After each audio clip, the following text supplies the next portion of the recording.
वराछा अमरोली कोसाड़ में पानी के मीटर से बिल वसूलने का फैसला। नगर पालिका ने अब मोटा वराछा अमरोली कोसाड़ समेत कई इलाकों में पानी के मीटर से बिल वसूलने का फैसला किया है।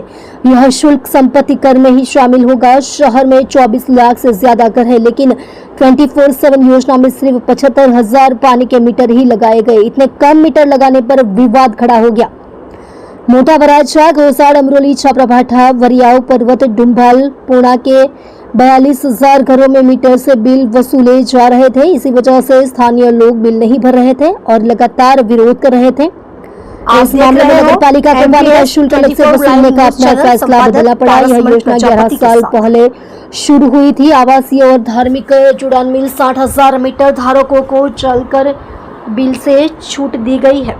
यह कर 1 अक्टूबर से लागू होगा। शहर में अगर पानी के मीटर है तो लगाए जाएंगे, लेकिन बिल नहीं लिया जाएगा। केवल जल उपयोग के आंकड़े एकत्र किए जाएंगे। मारू नाम मीनाबेन चौहान। मीनाबेन, कई रीते અત્યારે જો તો સુરત મહાનગરપાલિકા નિર્ણય લીધો છે કે પ્રોપર્ટી ટેક્સમાં હવેના જે પાણીના બિલો છે હું સુરત મહાનગરપાલિકાને એટલું જ કહેવા માંગુ છું કે જે અમારા અત્યારે માફ થયું છે એ નહીં, અમારા આગળનું જે 50,000 લાખ 1.5 લાખ એવું બિલ છે એ માફ થવું જોઈએ। ગુજરાતમાં પાણીના બિલ હોવા જ ન જોઈએ। એસએમસી આપણે એટલા મોટા બિલ આપે છે કે જે અત્યારે આવક નથી, મંદીનો માહોલ છે, તો એટલા બિલ ભરવાની કોઈની પરિસ્થિતિ નથી। જેના બાળકો સરકારી સ્કૂલમાં ભણે છે પણ એવી કોઈ સરકારી શાળા નથી કે જે બાળકોને સરકારી શાળામાં મૂકી શકે। તો બહેનો रात दिवस मेहनत करे छे। भाईओ ने मंदी होवाने लीधे रात दिवस बहनों ने हारे हार मेहनत करवी पड़े छे। ते जागा कटिंग में जाय छे, घर मूकीने बार कामे जावुं पड़े छे, पोताना बाळकोने कोई घरे साचववावाळा न होय। तो आ केटली मजबूरी कहेवाय बहनोनी के एने एटला डबल बिल भरवा पड़े छे। तो हूँ एटली सरकारने दरखास्त करी के आगळना बिल माफ करे ने अत्यारे जे छे हालमां ए माफ करे। जय हिंद, जय भारत। તમારું નામ? संघाणी सोनल सागर। કેમ કઈ રીતની સમસ્યા થાય છે? એટલા સમયથી મીટર મૂકવામાં આવે છે?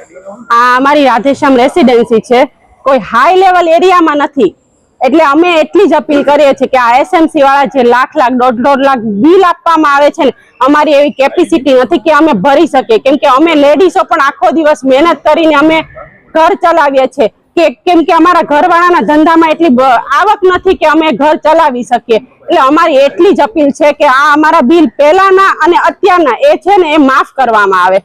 શું કહેશો, આ જ વિસ્તારમાં મીટર લગાવવામાં આવે છે, સુરતમાં અન્ય વિસ્તારમાં ક્યાંય નથી? હા, બરાબર છે। કેમ કે આ અમારી અમે એવું કહેવા માંગીએ છીએ કે જે વેસુ જેવા હાઈ લેવલ એરિયા છે એમાં મીટર નથી, એ લોકો સક્ષમ છે, ભરી શકે તેમ છે, તો પછી અમારી પાસેથી શું કરવા વસૂલ કરવામાં આવે છે?